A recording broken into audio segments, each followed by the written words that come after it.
And it was a moment for me, like kind of like one of those, leadership moments. Like, are you going to let it go on knowing that it's wrong? Or are you going to speak up and say something? Yeah, it's so much easier to say yes to a message like that. And then to everything we've talked about, like once you're in conversation, you just don't know where that's going to go. I told the story on LinkedIn a number of years ago. It's still to this day the most engagements I've ever got with a post. I think it's terribly important to insist on individual values. Learning Culture Podcast. Initiative, creation, all these things which we value. It's now possible to make organizations on a larger scale than was ever possible before. Learning Culture Podcast. Teach people to analyze the kind of things that are said to them.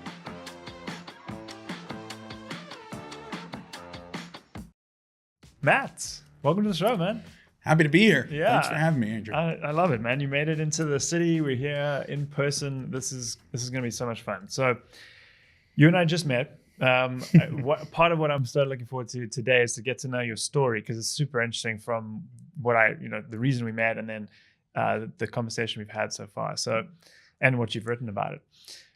So let's start at what was like a crucible moment for you. So you were promoted and demoted on the same day. Yeah. Talk me through that. Yeah. So I had been running two of our largest accounts in the Northeast for the last 2.5 years. And during 2020, there really wasn't much to do except kind of dive into the work. So I said, I'm just going to commit to my craft and forget the excuses. I'm going to deliver. And so I was one of the few people that overachieved against plan, their sales targets for the year. And kind of towards the end of the year, somebody sought me out and said, hey, I'm hiring for a new first line manager. I think you'd be great for the role. And long story short, at the end of the year, the first day we came back was January 3rd, 2021. I get a call at 11 a.m. Sorry, bad news. We reorganized. Your job's gone. So I went from running two really important accounts. I was working with our CFO and other, level twos reporting into our CEO at IBM, plus working with the client. I was asked to go talk, to entry level folks about what my role was and really be a mentor, right? And I had status, and that made me feel really good. Yeah. And then when I found that out, the wind, I can't even tell you what it felt like. It felt like I got punched in my diaphragm. Yeah.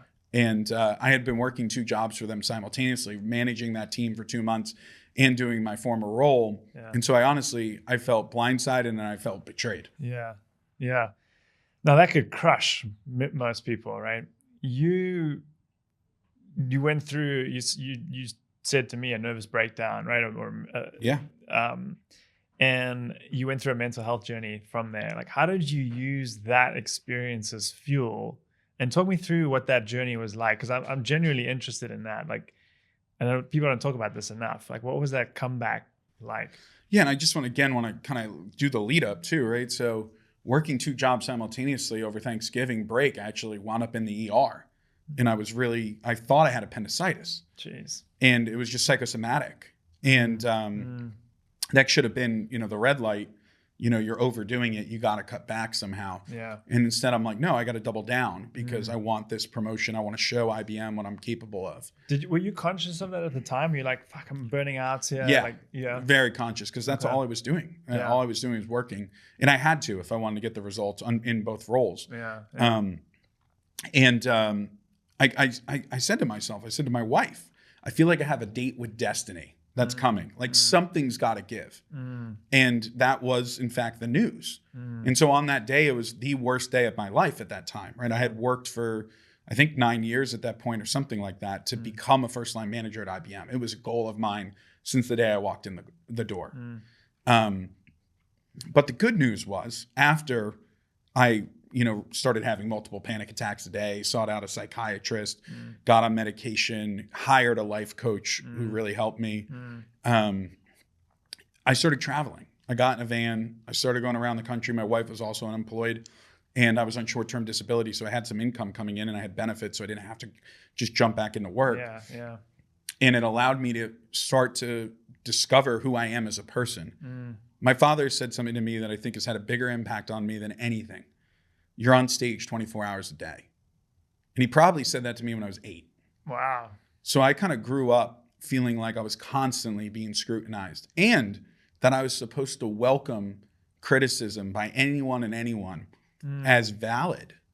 Mm. And so I was afraid when I was in IBM, if I got one chink in my armor, the whole facade would fall apart. Yeah, yeah. And it quite literally did. Mm. Ironically, it was on what was supposed to be one of the most special days of my career. That you'd worked so hard for. So I think that forced me to look in the mirror and have a real come to Jesus moment about who are you? The thing that you were so afraid of, people finding out that you really don't have, what it takes. Right. That didn't happen. Right. What happened was they demoted you for showing you have what it takes.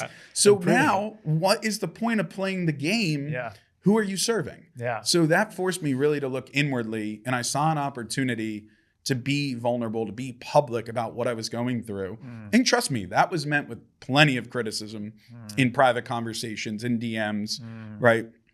But at the end of the day, there were also the DMs where people were saying, thank you. Hey, Matt, I don't know if you know this, but there's a sub-channel of people when they have mental health concerns, people know they can reach out to you at IBM and you're willing to help them. Yeah, that's amazing. You talked about how there's this like facade that you put up, the fake it till you make it thing, right? And like how I feel like that connects to the chink in the armor thing, right? When we build this facade that we know is fake, we are so petrified of that one dent because we know it's fake, right?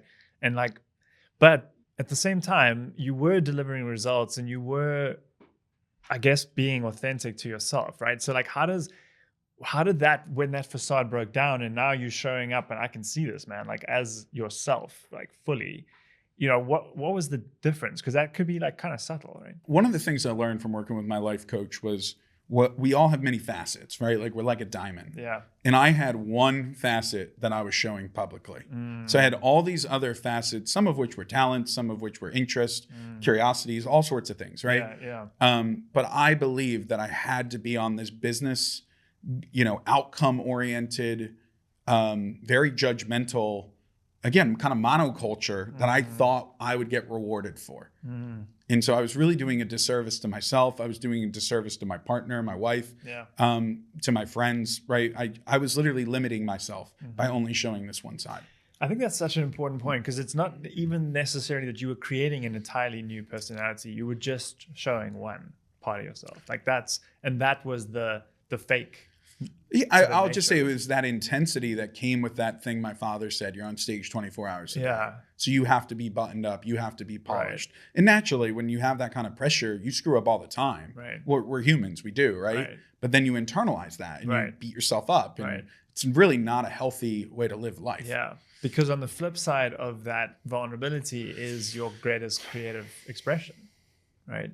So how is being more vulnerable, being more authentic contributed to your success since then? My job at IBM is to do two things. One, to be up in front of people, to teach classes, to give talks, and then to do one-on-one coaching. If you want your audience to connect with you, you have to be vulnerable. If I got up there and said, look, I know how to do this. I was in sales. These are the best prospecting techniques. If you don't listen to me, it's your loss. Yeah. How would that go over? Yeah. Versus showing up with, literally, I taught a class today right before I came here, wearing this exact outfit. Yeah. And the vice president of data is in the room. He doesn't even blink an eye because he knows IBM, this is how I show up. Yeah, I'm literally at One Madison, our brand new headquarters in New York. And it's an awesome place. But again, I have decided I'm going to be me at IBM. Yeah. Okay, we'll come back to that and how that is received. But let's go back a little bit in your journey as well. So you went from teaching in inner city Miami and for Teach for America, right? Yeah. To becoming IBM's, maybe these are my words, maybe these are, but like one of the principal thought leaders of prospecting, right? Like very cool. I learn a ton from the stuff that you write about because you go back to first principles and it's so important. What sparked that journey and like what lessons are you taking from that time teaching that you're showing up in the corporate world? Yeah, I'm going to back up even a little further. So I was in college and I felt really blessed. I went to the college in New Jersey and I didn't have the SAT scores that I was supposed to have. I was 270 points below the average incoming freshman in my grade. And I literally cold called my way in. At the time, I didn't even know that's what I was doing. But eventually they told my guidance counselor, like, hey, tell Matt, stop calling, stop emailing his letters in the mail. And just to put this in context, how long this journey was, I applied early decision. I got deferred, and then I got put on the wait list. So I had sent my deposit to Rutgers, and I thought I was going to Rutgers, but I just stayed with it. And so when I was coming out, And are you the first in your family to go to college? no, Okay. no, not at all. I actually chose that college because my older brother was 2 years ahead of me, and I wanted to go to school with him. Okay. And I'm grateful that we had that opportunity to do that for 2 years. Yeah. So when I was coming out, I was the head of a group called the Student Ambassadors. We put on the tours. We welcomed the families. We were selling the college, right? Yeah. And I'll tell you what, I've never had a more fun job. And if they let me go back and do it tomorrow, I would do it. Yeah. Yeah, literally my goal in life is to be a tour guide. Yeah. My brother's a tour guide, by the way. It's incredible. Yeah, And I'm only half joking about it. But anyway, I started looking to the left and to the right, the people who were leaders on campus that were in this program with me. And I'm going, what are you guys doing next year when you graduate? And so many people were saying, we're applying for Teach for America. So I applied naturally on the last day of the last cohort. And I had student taught in the inner city in Trenton. And I was teaching physical education. And I kind of got used to working with that population and liking that group of kids. And also liking a little bit more the freedom you had as a teacher because, they just wanted people who really cared and had passion. Yeah. Right. So Teach for America gave me an option to go to Miami and teach intensive reading. We're talking American-born students, English as a first language, that were reading on average 3 to 5 years behind grade level. And in 10th grade, you have to pass the state exam in English language arts if you want your high school diploma. And if not, you go into a retake. Yeah. So that pressure I felt on my shoulders to be like the buck stops here at 23 and 24, the 2 years. Wild. So anyway, I go out to dinner one night with this guy named Dhruv Jagia. Dhruv, if you're listening to this, thank you so much, man. You changed my life. He said, hey, last year you and I went out to dinner. I told him I want to go into sales. A year later, he called me and he remembered that conversation. So you talk about the importance of networking, relationships, being authentic. Like there was no joke. Like we were talking just, friend to friend. And he remembered that. And so he recruited me to come join IBM. And fortunately, even though I had a phys ed degree, no business classes, in 2 years of teaching in the inner city, I beat out about 950 other applicants and got one of 30 spots in this Blue Spark Leadership Development Program. And it got my foot in the door. And so I became the first person in my family to work in corporate America. Yeah. Because my father was a teacher. My mother was an emergency room nurse. Yeah. Okay, cool. Yeah. What did they see in you? What do you think they saw in you? You want to talk about just me being so ignorant to what they wanted? The first thing they had us do in the interview, the final, was an in-person cocktail hour. Yeah. So they bring out all these execs and all the people in the program and in between, and then there's the 40 of us. I'm wearing a bright green shirt from Express, and I didn't think there was anything wrong with this. Yeah. And I told this story on LinkedIn a number of years ago. It's still to this day the most engagements I've ever got with a post, because when I got my offer letter, a week later, they said, by the way, everybody asked when we were doing the readout on who we should let in, who is the guy wearing the green shirt? Gold. Yeah. And you didn't do that to stand out. No. Yeah. I was a teacher and that was clean and I felt confident in green. So, I took my little Express shirt, put it in my bag, flew up from Miami to New York for the interview. And I'm just like, I'm rocking the green shirt today. Yeah. And I think that's the point, right? You didn't do it to stand out. You were just being yourself. If I can add one other detail to this. So later on, I was in New York City, our first job, and we're in this training program. And somebody comes up to me and he goes, you really think a sales exec's going to hire you to be a brand rep when you're walking around this office in that green shirt? Because I just kept, I didn't have a lot of money. So I just kept wearing, the shirts I had from teaching. Yeah. And so he's like, you got to wear blue. You got to wear white. Yeah. And I'm still walking around with my green shirt on.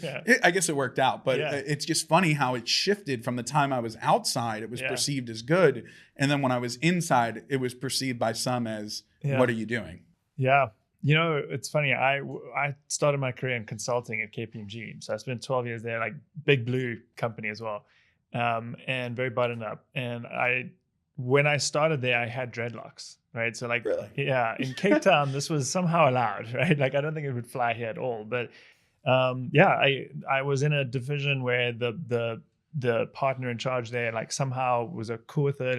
But I kind of saw both, right? I think it definitely I didn't do it to stand out, but it obviously made me stand out. But my clients actually preferred it because they were like, you're not like a normal, I was auditing, right? Like, you're not like an auditor.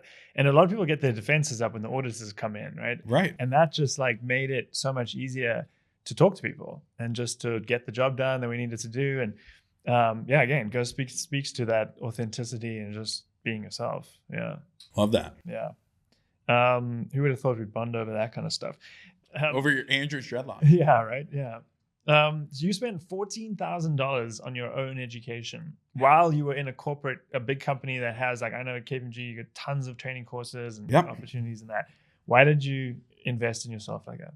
Yeah, I started getting into coaching earlier in the year. I took IBM's courses they offer, and they do offer some great stuff to get you going.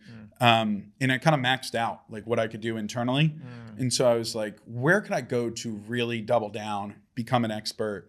And so I decided to reach out to Rutgers University, and being a state guy, right? State school guy, public education guy. My dad was a public school teacher. My brother was a public school teacher. I was a public school teacher. I didn't want to try to go to like a UPenn or like a Villanova. It was important to me that I had that continued public education. And so I signed up for the class. I applied. I got accepted. And the thing I didn't know that I was going to get out of it was the group of people, the actual network, the going on this journey together, and all of us coming from very different walks of life. That was the most beneficial thing. And now, it ended in December and it's March, and I'm realizing how much I miss that community. And even being coached, I'm not going to lie, the first 2 modules we were together, just getting coached on a regular basis did wonders for my mental health. My risk taking went up. And it made me more productive. Yeah. I mean, it's amazing. I think just that's the appetite for learning, right? That's like what I'm trying to pull out from these stories. And I love that you have lived, this experience is some of these things that I think what drew me to you, which is, the example that they set for what the type of skills are going to be crucial it's trite to say things are changing at a rapid pace, right? Like it's just so, but it's like, it's now alarming, right? It's alarming how quickly things are changing. And so these things become more and more important. And so so we talked about the kind of the adversity and like the resilience, right? I think that's like one thing that came through in your story, the taking initiative and the ownership of your own education and career path and all that. And then you mentioned risk taking. Let's talk about that a little bit. What's a risk you've taken that, that's an interesting story to it. There's a bunch, Yeah. I don't know. I'll give you an example. When I was in Teach for America, Miami, so we had common planning where they would bring all the teachers in every other day, and we'd work together. And we had a leader at the time who was a bully, and she was beating up on this one young person. And I say young person because we're literally 23 at the time. This is our first job, and we're doing really hard work. And I finally said, and maybe I could have handled this differently, but I finally said in the middle of the room, you need to stop. Like, you've made your point. We hear it every day. You need to stop. And it was a moment for me, like kind of like one of those, leadership moments. Like, are you going to let it go on, knowing that it's wrong? Or are you going to speak up and say something? Yeah, that's a crucial moment. Yeah. And go figure, what do you think she did? She stopped and turned her attention to someone else. Yeah. And it became me. And what I quickly realized is nobody else seemed to think, maybe we should also, chime in here. So it became a battle for me. But at the end of the day, that lesson, I carried that forward to IBM. And at times when I've seen other folks, be bullied or, kind of be beat up on a little unmercilessly, especially in a public forum, again, it's just like, put yourself in that person's shoes. What would you want someone to do for you? Yeah. That golden rule. Exactly. And so I would say most of the risks I've taken around things of that nature have been to try to help someone that I see some of myself in, and I've been in those vulnerable moments, and I've been begging for somebody, or would have died for somebody just to speak up on my behalf.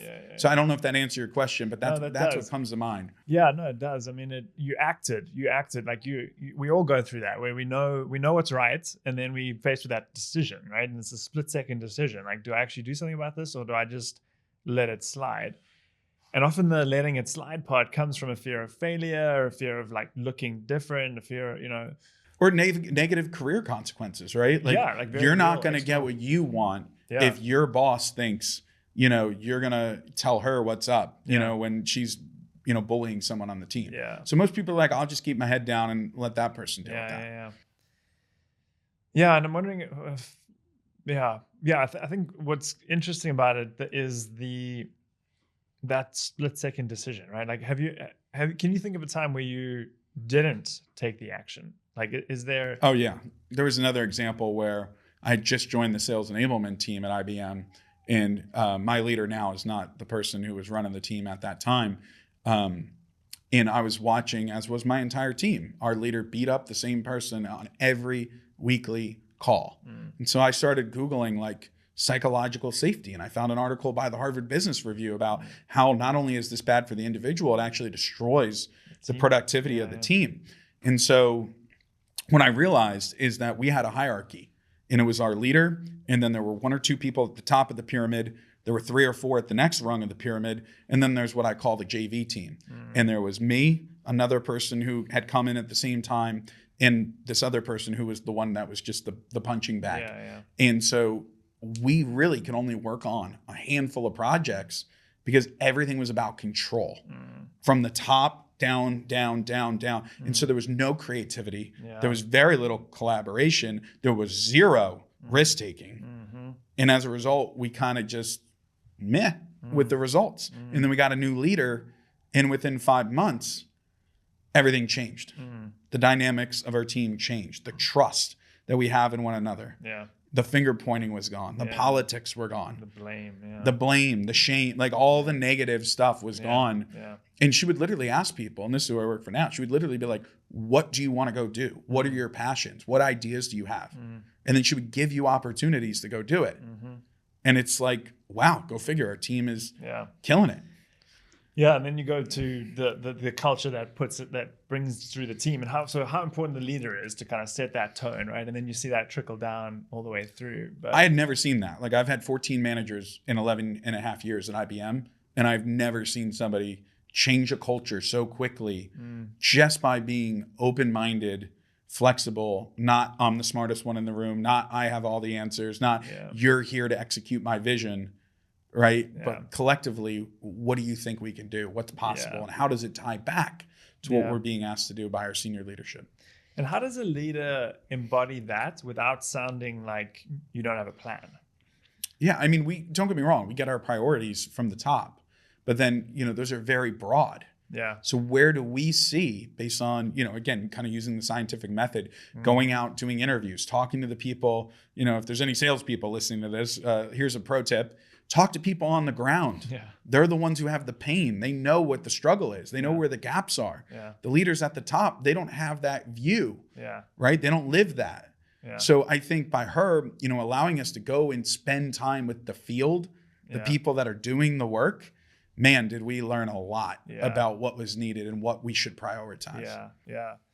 So let's get into some of that. Like we talk about leadership, and I know a lot in your basically your role is to develop leaders at IBM, right? So you think about this all the time, and it's through the lens of sales, which is definitely a part of this audience.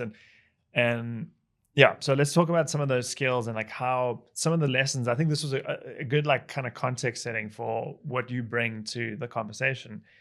And then there's just, I think, a ton of stuff that we're going to bond over here. But let's start with curiosity, because that feels like the first one there, right? Like how important that is to go and, like you said, talk to people on the ground. Like,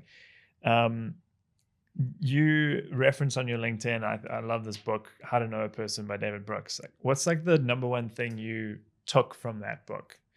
We are all human. And if you don't look at somebody based on what they look like, how they dress, you don't assume what political beliefs they hold or religious opinions, and you just talk to someone like they're a human being and you are genuinely interested and at least understanding something about their life. The response is overwhelming. People, and David talks about all the studies they've done in his book, but let me tell you how I started reading it, if that's all right. Yeah. So I wanted a meeting with our GM at the time, like the creme de la creme. And I wanted 15 minutes with this guy to talk to him about prospecting. because it wasn't a big priority for him. Yeah. So I figured if I reached out and I asked for 15 minutes, it would be a hard no, or maybe not even a response, right? So he had told my boss, who sits on his leadership team, hey, I expect this entire leadership team to go read How to Know a Person over the weekend. And so when she said that, I immediately ordered the book on Amazon. And I'm like, I'm going to speed read this thing. It was Martin Luther King Day weekend, so I had an extra day. Yeah. And I'm like, I'm going to come back and message him why I think this book's so impactful. Yeah. And I knew I would connect with something in it, right? Yeah. So I read it. I go to the bar. This is so me, right? I take the book to the bar, order an IPA, and I start speed reading the introduction. We'd be friends, man. And I'm like, man, this is pretty good. And so I read chapter 1. I finish my second IPA. Yeah. I immediately close my tab, go home, lie on the couch, and reread chapter 1 to my wife out loud. Yeah. And she's like, based on where you are in your journey, I understand just from this little bit why this book is connecting so much with you. Yeah. And so I teach classes all over the United States. And I have a slide where I tell this story about the book. And the irony, here's the punchline, is it took me 5 months to read the book because I would only read it in public. And so I would go somewhere public where there were other people. And I first did it so I could apply the tactics to start to learn how to do it. But what happened was the most, unexpected thing. People started coming up to me and interrupting me as I was reading it. And think about it, you're reading a book. That's pretty antisocial. Yeah, yeah. And ironically, I'm reading a book to learn how to have better conversations. Yeah. And by reading a book, people came up and like, hey, that's a cool cover. Hey, why are you reading at a bar? What's that book about? Who's David Brooks? Yeah. Like so many different questions that just launched into 90-minute conversations. Yeah. It's like a magnet. Right. So it's called the law of paradoxical intent. It's a really cool thing. It's like instead of pushing for what you want, pull. Yeah. Okay. This is super interesting. And so like the idea of grasping, right? Grasping at the thing. And whenever, in my experience, whenever I've tried to grasp at something, it becomes just frustrating and you never get it. Right. And then it just somehow, or in another way, shows up on your plate and you're like, what, how did this happen? Right. Did you watch the Grammys last year? Miley Cyrus won for Flowers. Okay. Nice. And so this was before she was very drunk for her second award. This was the first one. Yeah. And so she gets up there and she tells the story. She goes, there was a little boy who wanted to catch a butterfly. So for his birthday, his parents bought him a butterfly net. Goes out in the backyard, he runs around, and he realizes he can't catch the butterfly. Yeah. He's not upset. He just accepts the reality. Yeah. So he sits down. The butterfly lands on his nose. She goes, Flowers was my butterfly. Yeah. And think about the context of that story. Beautiful. She was competing against Adele, Lady Gaga, Beyonce, Taylor Swift for a decade.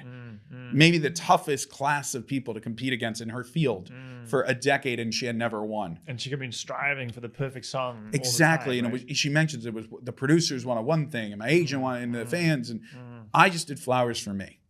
And I accepted I'm not going to win the Grammy. And she won the Grammy. Yeah. That's a great story. And so following your curiosity, right? I mean, that's like kind of how the butterfly lands in the first place, right? Like you're interested in that. Like, how do you cultivate that in people? Because I think that book, David Brooks's book, gets to this. You mentioned the tactics and stuff. What are some of the things you've actually experimented with that actually worked? So I think the precursor to curiosity for me in my journey, I'm not saying it's going to go like this for everybody, was acceptance. I had been fighting and grinding, right, to get to a place where I could be stable in my life, to have a job where it wasn't going to change. Like I had 5 sales jobs in 366 days. Like that's not stability, right? And if we look at Maslow's hierarchy of needs, you can't move up if you don't have some sort of, stability, right? So I had to first learn to accept. And that's what therapy was really good for. Yeah. But then as I got into coaching and I got in that class at Rutgers, the first thing they teach you is this concept of being curious. And the skill of curiosity is noticing. It's being able to see things and perceive things that most people miss because who are they focused on? Themselves. Right. Yeah. So it's about being present, not about forcing what you want, but being present in the moment and probably putting what somebody else wants ahead of what you want. Yeah. Yeah. This is, I teach this a bit as well. The idea, like, first of all, the concept of selective attention, right? So we naturally only see certain things, and that's not random. It's filtered, right? Like through our goals, our objectives, our past experiences. I love your flashlight metaphor. Yeah, right? Yeah. And so you see, okay, cool. Yeah, you read that. And so you're seeing part of the reality. So first of all, accepting that that's the case, right? You're only seeing a part of it. And then, like you said, being open. So that's the skill of then opening up beyond your flashlight and seeing like, okay, what else is going on? Because it's all going on. It's all happening there in front of you. And if you think about it as a spectrum, right? Like I picture, I don't know, I'm naturally left-handed and I think I'm relatively creative and I draw with my left hand. So like when I think of curiosity, I think of curiosity on the far left-hand side of the spectrum. And then the opposite that they taught us again in class was judgment. Yeah. And so I go back to IBM for a second and I go back to how I was when I was a client exec running a $50 million business for these big household names and sitting down with CIOs and working with, big shots at IBM and the pressure I felt, and the opportunity to make the money I had the opportunity to make in that kind of role. Yeah. I started quickly falling out of curiosity and moving into judgment. Yeah. Because judgment allowed for all or nothing. Yeah. No gray. Right. Yep. And hey, I'm doing this. I'm doing it right. Like, don't look at me. Don't shine that flashlight on me. There's nothing to see here. I'm wearing the right attire. Yeah, exactly. Versus curiosity is, hey, growth minded. It's loose. It's light. There's a ton of gray. And a ton of other color and nuance. Yeah. And it's like, and when I go teach, I ask people this. I go, at the end of the day, when you lay down at night and you go to sleep, how do you want to feel? Yeah. Do you want to feel like you were just this stiff, tight, like almost like stone golem? Yeah. Or do you want to feel like you were fluid and you were dynamic and you were present? Receiving. Yeah. And I challenge anybody who's interested in this, try it. Because you can always revert back and become very judgmental and tight, right? Yeah. But try the curiosity over a 3-month period and tell me if you, A, don't feel better about yourself, B, aren't healthier physically and mentally, and then C, if your performance hasn't improved. Yeah, exactly. What I found out is my dog liked me more. Tell me more about that. It just, my attitude was lighter. Yeah. And as a result, at the end of the day, when my dog's choosing who he's cuddling up next to, he started choosing to cuddle up next to me more. So it's just a different kind of energy. And I think you give off an essence that's different when you're curious versus judgmental. Totally. Yeah, and I think it's also recognizing that judgment has a purpose. Like we need it. To me, that's logic and order and structure, and you need that. You need to categorize things. So it's not sort of seeing it only as an enemy, but like kind of accepting that. But then recognizing that we probably over-index on that side, right? And and I think this is the school system does this to us, right? 100%. Like beats that creative, curious side out. It's going from like having questions to thinking you need to have the answer. Have you listened or have you heard of Andrew McAfee and his new book, The Geek Way? Someone was talking about this. I don't know if it was us, but it might have been us. Yeah, but like my CEO loves this book, and he just had him on, and they did an interview, and our chief people officer did an interview. And what I love is in the introduction, you want to talk about a good intro and a good first chapter. This guy did a hell of a job with both of those. He talks about Maria Montessori and what she started in Rome. And so think about it. It was she was opening schools like post World War I in Rome with terrible poverty, disease, all sorts of things going on.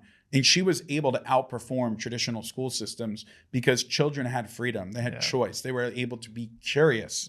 And so you have that. And so in the book, Andrew talks about how he too went to an Apple Montessori, and how so did Bezos, and so did Bill Gates, right? And these other leaders. Interesting. And what he found is his parents pulled him out in the 3rd grade because that's as high as the Montessori went. And he thought they were literally punishing him. He's like, what do you mean we have to go study this subject and then this subject? Sit on this desk and do this worksheets and versus really, what do I want to go learn? Right. What inspires me? Right.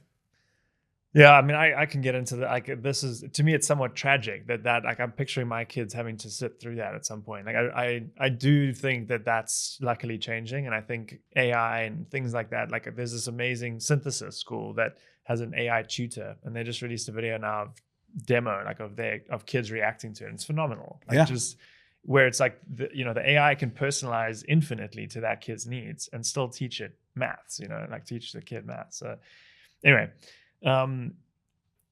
That's curiosity. So let's move on to creativity. And like, I think we've sort of touched on this as well. And in another episode, actually, with Tammy, who you just met, we talked about how important, like, self-expression, like creativity to me is like self-expression, like authentic self-expression, right? And it's naturally messy. It's not always coming out perfect. Like you iterate, you try things, you Yeah. figure out what's going on. What, like, let's narrow this to the context of, you're responsible for teaching sellers at IBM how to prospect. Where do you see that being useful for people? So let me make sure I understand. Creativity as part of that, or Yeah, so creativity with that, like that mindset of that, everything that goes with it, of like, this is the authentic self-expression, the willingness to try things and be wrong, and like figure out as you go. Yeah. Can I tell a story of this guy that I met last year who's a seller? Please. He is the man. Yeah. He goes by Enzo, and he lives in New Jersey, and his family owns an Italian restaurant. His why, I think, is so cool. Yeah. And he knows it so well. He wants to go open a pizzeria of his own. That's why he sells enterprise software at IBM. Beautiful. So not to make money, not to climb some kind of career ladder, simply because he has this vision, this dream. Yeah. And think about like what his values are based on how he was raised in a small family or a large family, but serving families, Italian, meals. It's family is the core. Totally. People, love, right? Totally. And so I was talking to him one time last year, and we were just getting to know each other. And he's like, hey, man, so I just got 3 new accounts, and IBM hasn't been able to get a meeting with any of these CEOs. And he's like, in my first quarter, I got, CIOs. I got 2 meetings with a CIO at 2 of these 3 accounts. And I go, you've been in sales for how long? He's like, 2 years. Yeah. I'm like, what did you do? Yeah. He goes, so I found out that one of the CIOs really was involved with this nonprofit group that was focused on raising crops in New Jersey and then getting them to families in need. Okay. And so he's like, at first I reached out to him and I like offered to sponsor it, like flash the plastic kind of approach. Yeah. No response. Yeah. So then he had the idea, well, what if I go up and actually see what this is all about? Yeah. So he grabbed his fiance, they got in a car on a Saturday, they drove an hour or so up and actually participated in it. And they didn't tell anybody. They just did it. Yeah. And then a few weeks later, they went back and did it again. This time he met people, he took pictures. And so he followed up with that CIO. He sent him a note. He said, hey, I understand now why this program means so much to you. And their first meeting was in that cornfield together, doing the work. That's amazing. Now, who owns that relationship, IBM or him? Yeah, right. Right? Yeah. And so I can give you another story. I won't in the interest of time, but he did something similar, just figuring out what mattered to another person. Yeah. And I call it their love language, right? People, and David Brooks talks about it, right? It's curiosity, right? Yeah. People want to be seen. Yeah. And so he showed that CIO, he saw him in a way that no other sales rep cared to. Yeah. It's more than curiosity, actually. It's like curiosity and empathy and And then just being creative to be like, well, I don't need to just flash plastic or send an email or make a phone call or do a sales loft cadence, right? I'm going to go get involved. I'm going to go do some good in the world. You can't learn that in school. He learned that from, again, his family and the origins.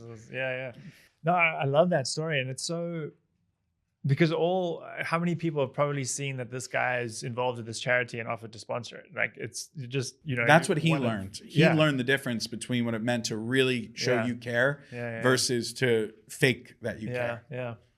Okay, so let's go back to leadership programs. Like, how are you thinking about developing this in people so that they can have the courage to try these new things? Because that's ultimately, I think, important to note, is creativity isn't like a gift that some people have and others don't, right? This is a thing anybody can do.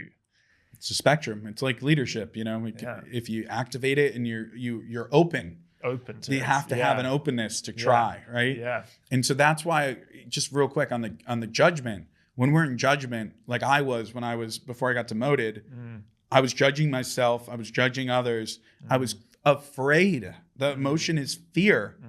That if people really knew me, they wouldn't like me. So I'm not going to try. Versus what we learned from David Brooks is the exact opposite is true. Right? When we are ourselves, people connect with us. Yeah. And we look and we spend so much time, we teach sellers how to do this. Like go on to somebody's LinkedIn or go watch their podcast or their TED Talk or their YouTube or whatever and find out what they care about. But how many of us actually take the time to show up on our own LinkedIn, to create our own content where we share stories of acceptance or fear or struggle or shame, right? And in doing so, we show we're human. Yeah. I mean, there's almost a tip in there as well, is to share your story, but also be curious about others' stories, and it all comes down to stories. I mean, that's that's what I love about this conversation. You have so many great stories. I love it. I honestly, morning, wake up, walk my dog. I got a story in my ear, just finished The Tipping Point, Malcolm Gladwell. Yeah. Incredible. Like later I read, I'm reading How to Win Friends and Influence People. At night to fall asleep, I read The Witcher. What are these things? They're all stories. Yeah, exactly. And how do we learn? We learn through community. We learn through stories. Yeah. And that's what I love so much about your diagram, right? It's that individual curiosity tipping into those kind of shared experiences, right? That's how you create a culture of learning. Yeah. Is the intersection between these points. You can't silo them and expect that you get a cultural shift. And at the end of the day, if we, Andrew talks about, we look at the geeks and the geek companies and Netflix and Microsoft and Google and all the ones, Amazon, all the ones that we know, right, that have done really well. Yeah. My argument, my hypothesis is the ones that create real cultures of learning that truly connect people around a common shared mission of the company, personal interest and curiosity, and then connected stories. Yeah. Those are going to be the ones that have a competitive advantage in this next era. I say this line all the time. In a world full of AI and automation, people are going to crave human interaction, authentic human interaction. 100%. And you're going to know it when you see it. It's going to be so obvious, right? So sorry, you got me fired up there. I'd love this, and I love that I wrote that article like 2 years ago. Fun fact, it's called the learning culture lotus. That's what I ended up calling it. But a buddy of mine who he used to have a logging, they built luxury homes in the Appalachians. He was at the same conference as me, and he saw me presenting that, and he took a picture of it and sent it to me, and he said, nice lotus, or something like that. It sort of stuck. And it's interesting because you've seen it now, 2 years later. I kind of have moved on from talking about that, but you saw something in that really, I think, connected a lot of what we were talking about. Yeah, we're building a program right now, and I shared the flywheel and the full article with my team, my entire team. And I said, we have an amazing opportunity. We're bringing in all these entry-level folks, right? So fresh out of, either undergrad or MBA or maybe a year or two of experience, right? Yeah. And we're making a heavy investment in their success at IBM. And my argument to my team was, if we are successful, we will have built a program that looks like that flywheel. Yeah, yeah. And so, okay, let's talk about that for a little bit, because one of the things we struggle with is companies figuring out where that program sits. How do we actually build that culture into something? And it's, leadership development programs are the best way to do this, but it can also be quite it can be done narrowly in one program, or it can be sort of broader. How do you think That's what I do. I look for sponsors, and I don't care how big the team is. I do need the right level of sponsorship to drive impact. Yeah. So at IBM, our org typically goes a general manager, vice president, director, and then individual contributors, or a director, managers, then individual contributors. Yeah. So if that vice president doesn't set the tone, and I like to ask 4 questions. What are your expectations for your team? What does good look like? How are you leading from the front and by example? How are you holding yourself and others accountable? If you can't answer those 4 questions as a leader, and I don't care if you're a people manager, you're just like what I was doing, leading an account, right?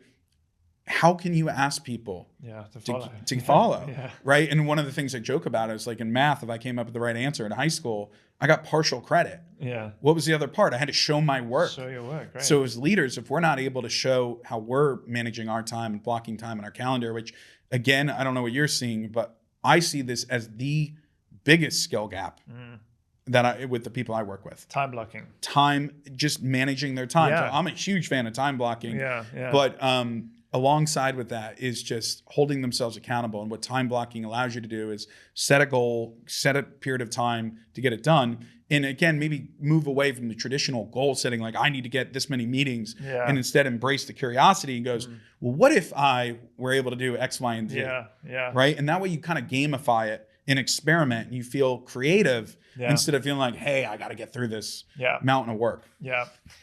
And I always my mind now always goes to how AI comes into this, because I feel like there's what it does. In my experience is it frees me up to think more about those kind of things, right? Which is so often I'm one of the worst at I will see a nail, or I have a hammer and I'll find it and I'll just hammer that thing, Yeah. and I'll like try brute force it, right?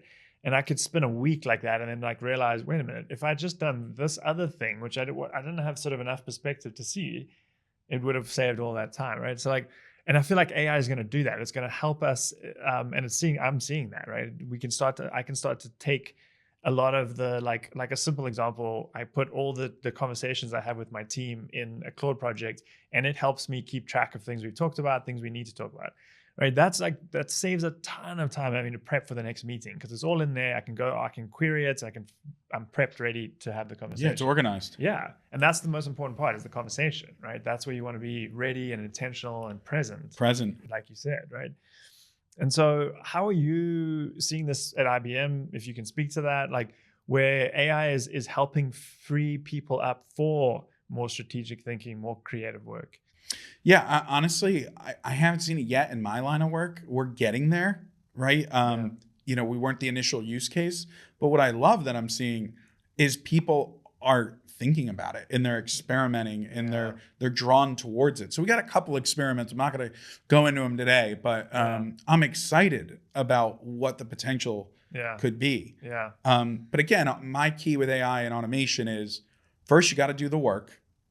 You got to be able to do the work and show your work before you can start automating. I think the thing here is a lot of people are trying to automate before they've done the work and read the book. And you can't do that well unless you are able to show your thinking. That's one of the meta skills here. Yeah. You can't cut corners. Yeah, exactly. I literally was saying that this morning. I'm like, you have to put in the work. Then we can figure out how to optimize. So that's why I'm saying in like pockets, we're getting there.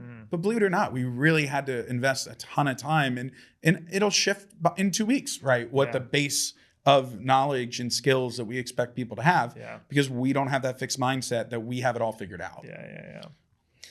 Okay, I'm trying to figure out if we have. I think I want to do one more story here, because there was this awesome story about how you helped a group schedule 160 appointments in 2.5 hours. Can you tell that story? Yeah. So 2 weeks ago, I was with a team down in Atlanta, and it was funny because I really haven't worked with this group of people before, but they have an awesome leader in the southeast down there. And so she pulled her team together in person, and we had done prep work, right? So one of the big things in sales, if you want to be good at prospecting, is you need a very, very good lead list. You need the right people. Think about it. If you're calling the wrong people, what's that going to do to your confidence? How are they going to feel when they pick up the phone? So we didn't even have like any automation technologies. We literally showed people how to build really good contacts, list of contacts, leads in LinkedIn. And then we got back together in 2 weeks, and it was live. So I had never even taken them through cold calling training. So the book, and I got to give credit to this guy, Jeb Blunt, Fanatical Prospecting, phenomenal book. Right. If I'm in sales, I'm listening to this, go buy this book and read this book. I read it in 2 days. Okay. And I go down there and they're like, Matt, just take the team through it. How long do you need? An hour? I'm like, nah, I need a half hour. I was done in 15 to 20 minutes. Okay. Because it's like, guys, it's not hard. Yeah. It's simply principles, right? So here's the script. Is it all right if I drop this? Go for it. This is the script we use. We just said, hi, Bob, this is Matt Conrad. I'm calling with IBM. The reason for my call is to schedule an appointment.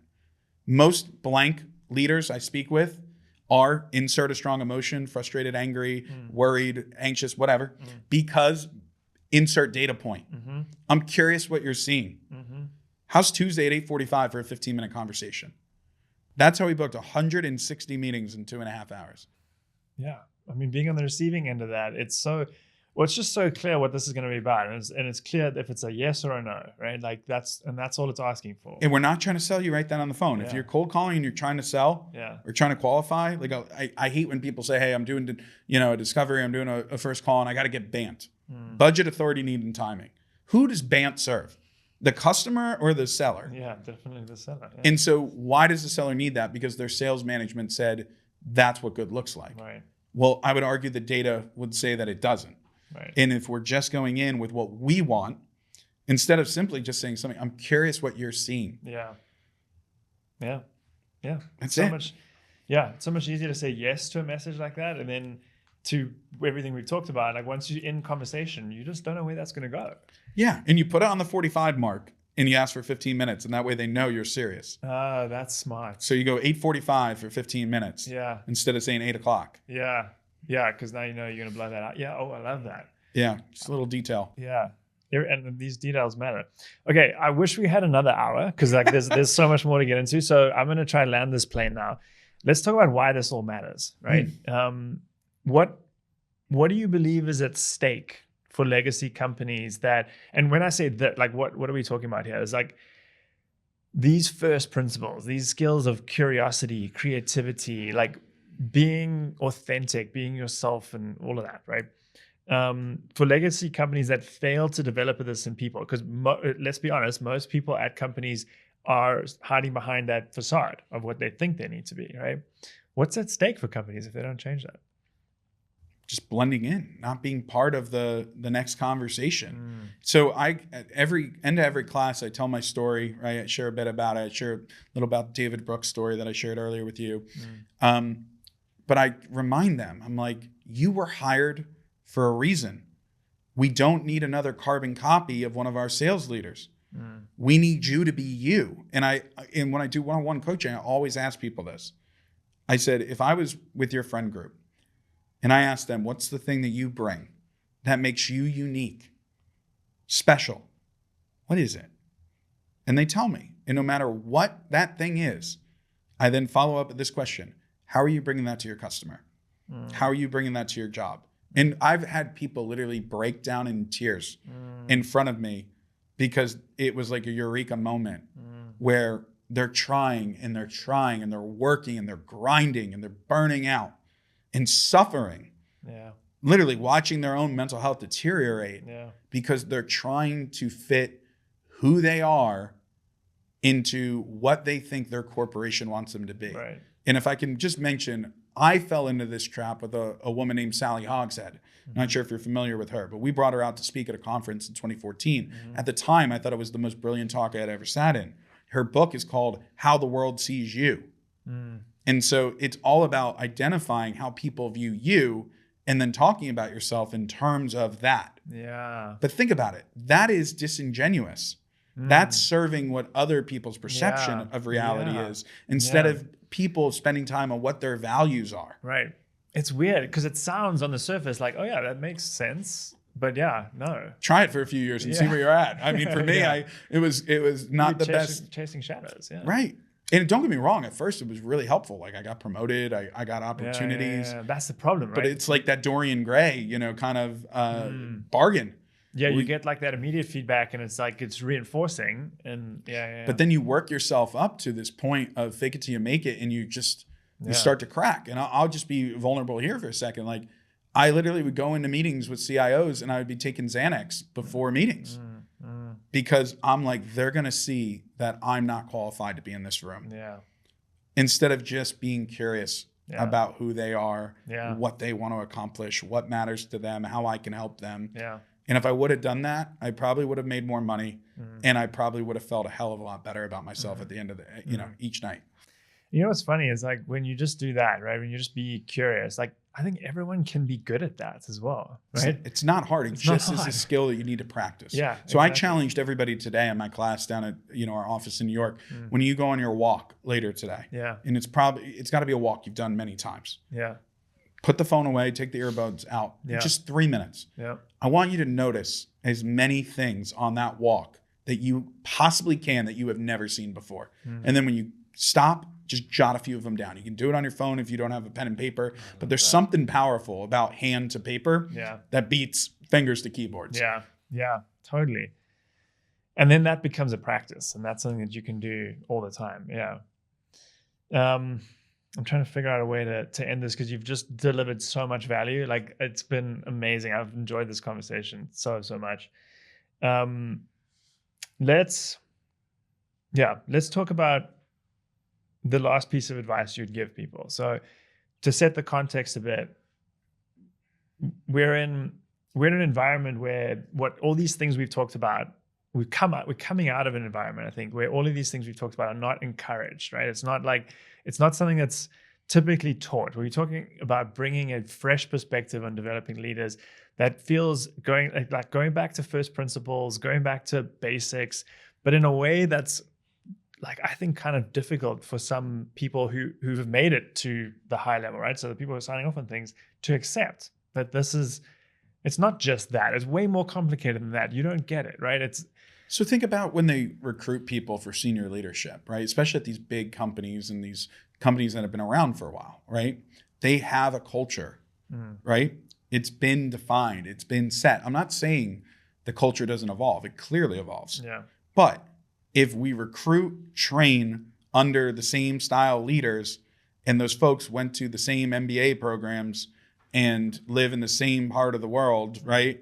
And went to the same schools, the same type of people, and had the same kind of neighbors, you lose the most important thing that a large company has, which is thought diversity. Yes. The difference of experience, Yes. cross-pollination. Yes. In Malcolm Gladwell's book, he talks about how the cheetah almost went extinct, how the Florida panther almost went extinct. They realized they needed to crossbreed in order to save the species, and then it flourished. Likewise, he talks about the epidemic of suicide in a community where everybody was high achieving. Nobody was allowed not to be high achieving. And so suicide rates went up dramatically compared to other areas of the country. Yeah. So my advice to any leader listening to this would be, look at who you have in the room. Yeah. It cannot just be, people People who look like you. People who look like you or you, went to the yeah. same, like, I get it. Porter's 5 forces are important, but they're one way of thinking about business.